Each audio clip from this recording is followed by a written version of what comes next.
할렐루야.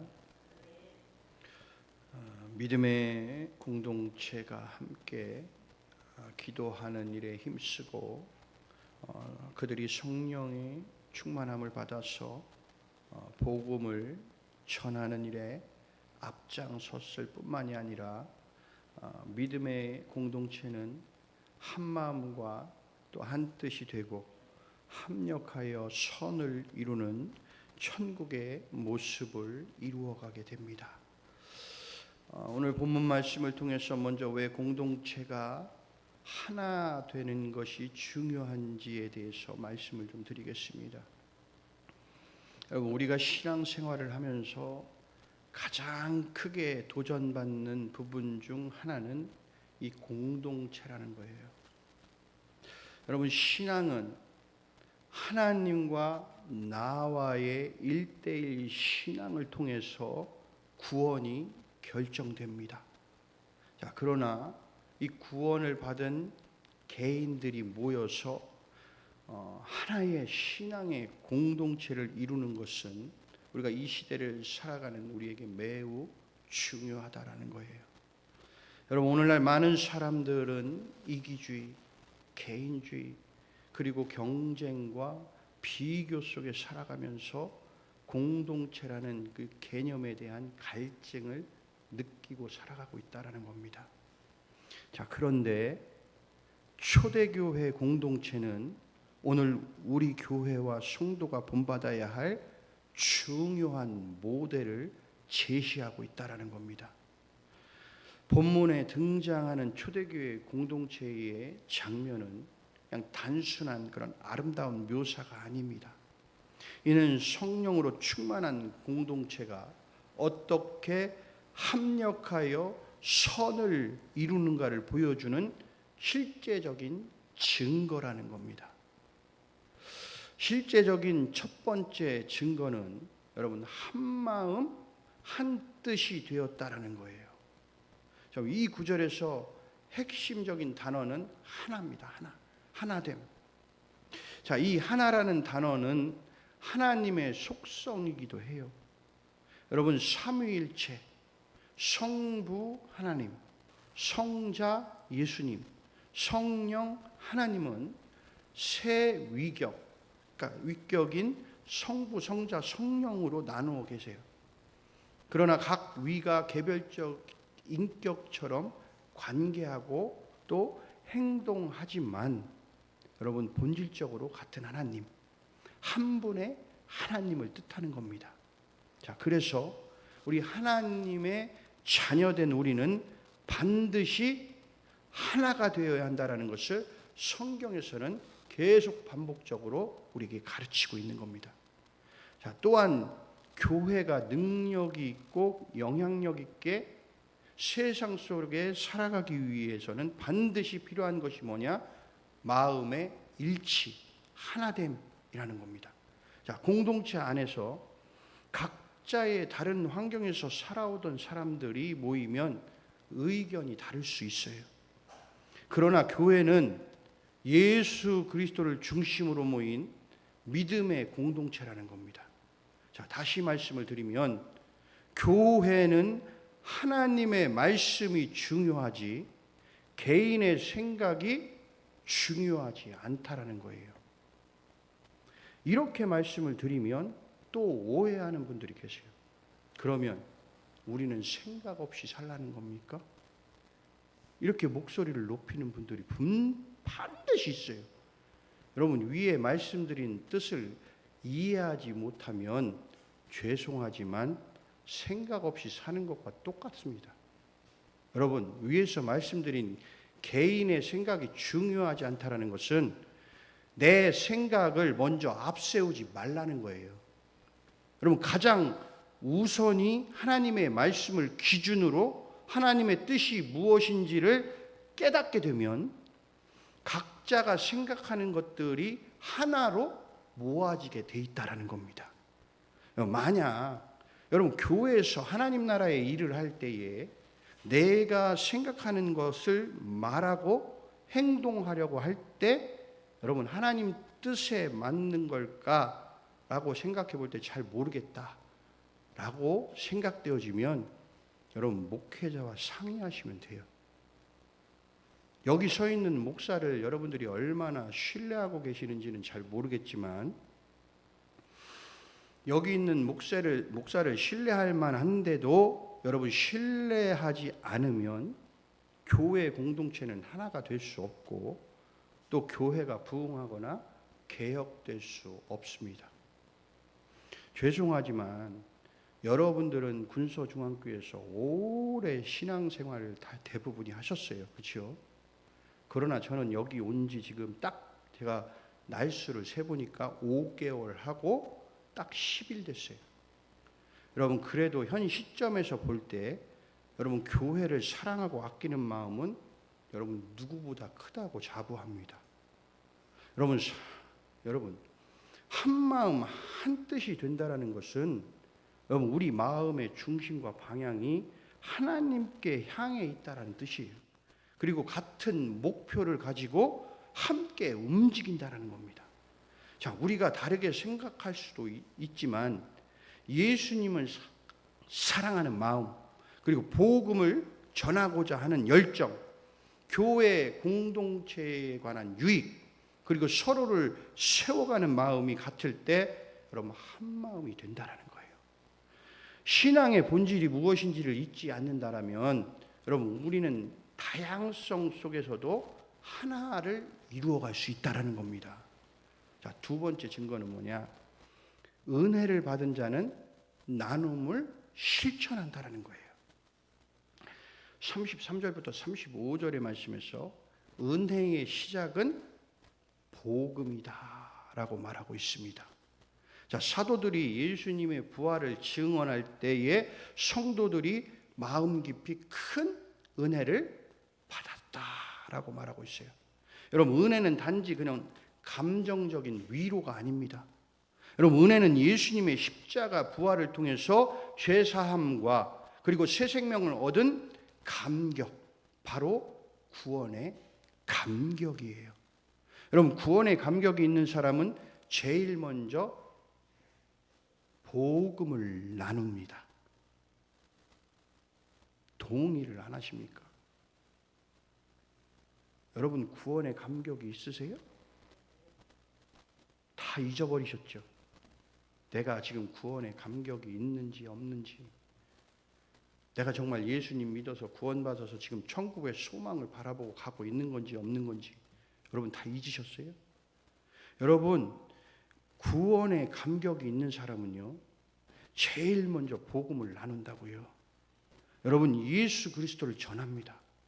여러분 내가 죄와 사망에서 죽을 뻔했는데, 여러분 지옥에 내가 갈 뻔했는데 주님이 나를 구원하셔서 새 생명을 주시고 천국에 갈 수 있는 소망을 주셨기에 기쁨이 넘치고 감격에 차 있다라는 거예요. 여러분 그래서 내가 이제 주위를 살펴보니까 죄와 사망의 늪에 빠져 죽어가는 영혼들이 보이기 시작을 합니다. 그래서 예수님의 마음처럼 불쌍히 여기는 마음이 막 생기는 거예요. 그러면 당연히 우리는 복음을 나눌 마음이 생긴다라는 거죠. 왜냐하면 여러분 항상 좋은 것은 나누고자 하는 마음이 우리들에게 있기 때문에 그래요. 그런데 여러분이 복음을 좋은 것으로 여기지 않고 나누지 않는다면 여러분 마음에 복음은 없는 겁니다. 여러분 이거는 반드시 아셔야 돼요. 복음에 은혜가 있는 사람은 반드시 자신의 것을 나누게 되어 있습니다. 자, 34절 상반절에 보면 가난한 사람이 없었다 라고 말씀하고 있어요. 이 말씀은 여러분 단순히 부자가 많아서 하는 이야기가 아니에요. 은혜 받은 자들이 자발적으로 자신의 것을 나누었기 때문에 그래요. 자, 나눔은 억지로 하는 것이 아닙니다. 여러분 나눔은 은혜에 감격한 사람이 자연스럽게 하는 행위예요. 자, 어쩌면 이것은 재물을 나누었다기보다도 마음을 나눈 겁니다. 마음. 자, 역지사지. 타인의 마음이 되어보는 겁니다. 그 사람의 마음이 되어보지 않으면 여러분 상대방을 절대 안다고 말할 수가 없어요. 병든 사람이 여러분 병든 사람 마음을 잘 알아요. 그리고 가난해 본 사람이 가난한 사람의 마음을 잘 압니다. 여러분 부자는요 가난한 사람의 마음을 몰라요. 모릅니다. 그것을 사자성어로 뭐라고 얘기하냐면 동병상련 이렇게 이야기하는 거예요. 여러분 복음의 은혜가 있는 사람은 상대의 마음을 헤아리고 그가 필요한 것을 나누게 되어 있다라는 겁니다. 자, 은혜를 받은 자는 더는 자신의 소유를 절대적인 것으로 보지 않아요. 내 것도 누구 거? 네 거. 네 것도 네 거. 여러분 이게 복음을 통해 은혜 받은 자의 나눔의 모습이라는 겁니다. 여러분 왜냐하면 모든 것이 누구로부터 왔습니까? 하나님으로부터 왔다라는 거예요. 이 신앙이 있는 겁니다. 내가 지금 잘 살 수 있는 것도 어디에서부터 왔다? 하나님으로부터 왔다. 하나님의 것이다. 하나님이 주신 것이기 때문에 기꺼이 나는 나눌 수 있다라는 거예요. 이게 여러분 믿음이고 은혜입니다. 은혜는 공동체를 살려요. 35절의 말씀 보면 그들이 각 사람의 필요에 따라 나누어 줬다라고 이야기를 합니다. 나눔은 그저 무분별한 베품이 아니에요. 여러분 초대교회의 나눔은 질서와 지혜와 그리고 사랑 안에서 나눔이 이루어졌습니다. 사도들은 받은 것을 공동체 전체를 위해 사용했어요.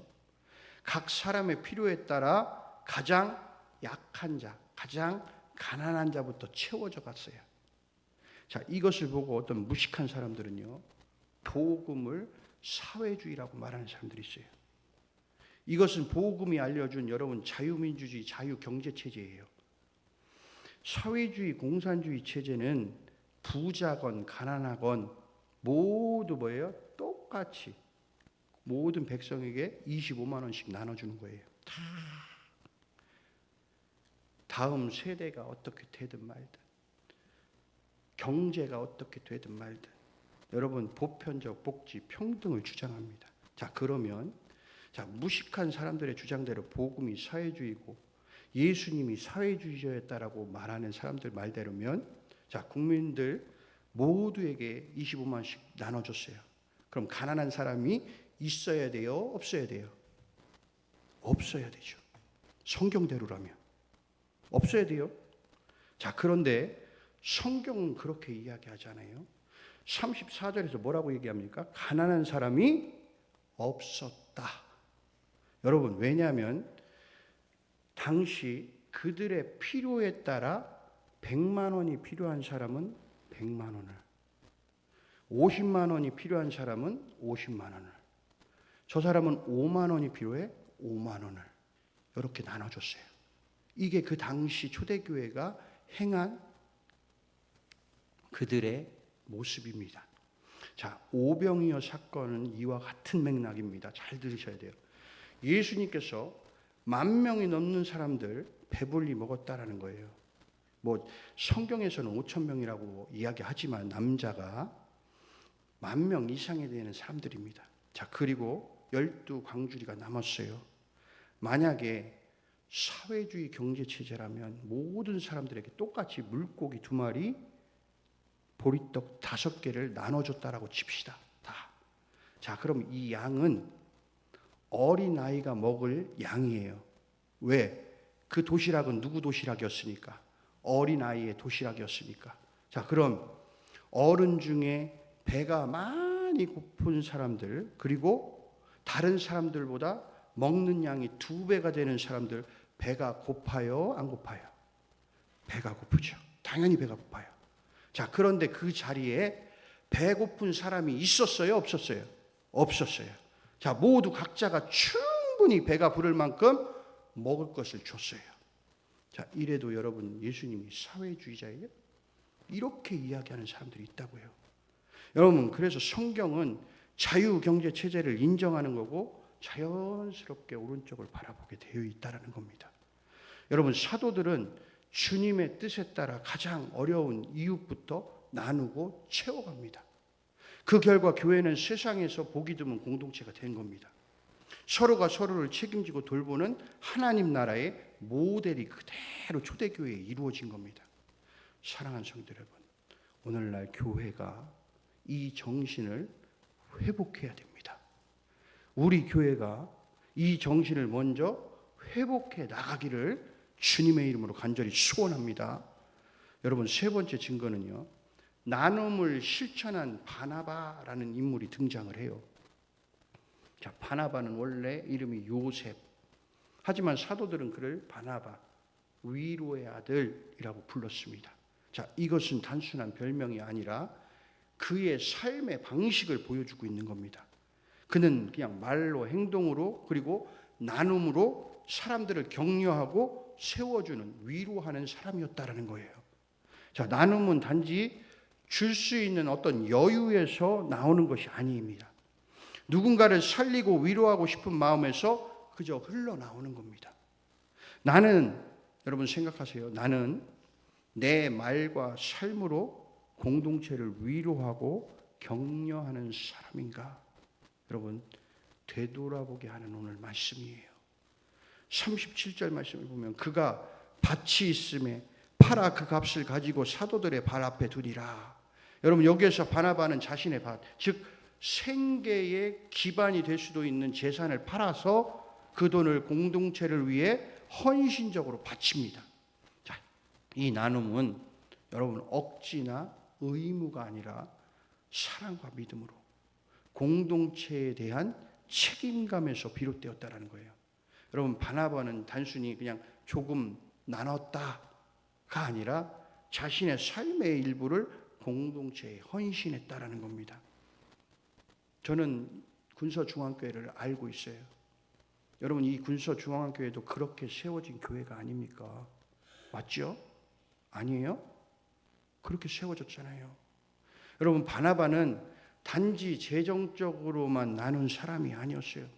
사도행전 9장에 가보면 사울이 회심한 후에 사람들로부터 계속 의심을 받을 때 여러분, 그를 받아들이고 세워준 사람이 바로 바나바였어요. 사도행전 11장에서는 안디옥 교회를 영적으로 돌보는 역할도 감당합니다. 바나바의 헌신은 한 사람의 어떤 구도자, 그리고 교회의 성장을 돕는 열매로 이어졌어요. 진정한 나눔은 결국 사람을 살리고 그리고 교회를 세웁니다.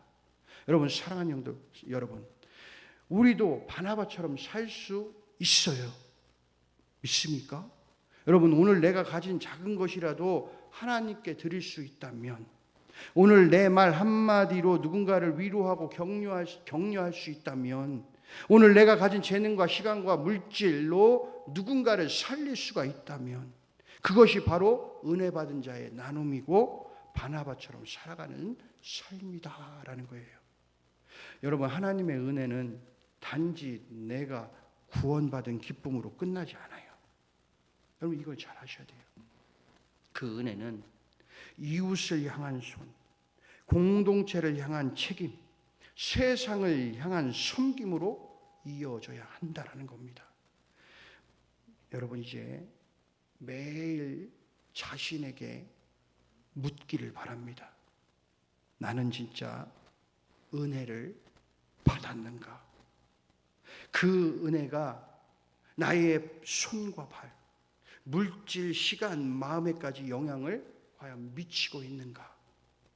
오늘 우리가 받은 은혜가 이웃을 위한 나눔으로 이어지길 주님의 이름으로 축복합니다. 그럴 때 세상은요, 우리를 통해 예수 그리스도를 보게 될 줄로 믿습니다.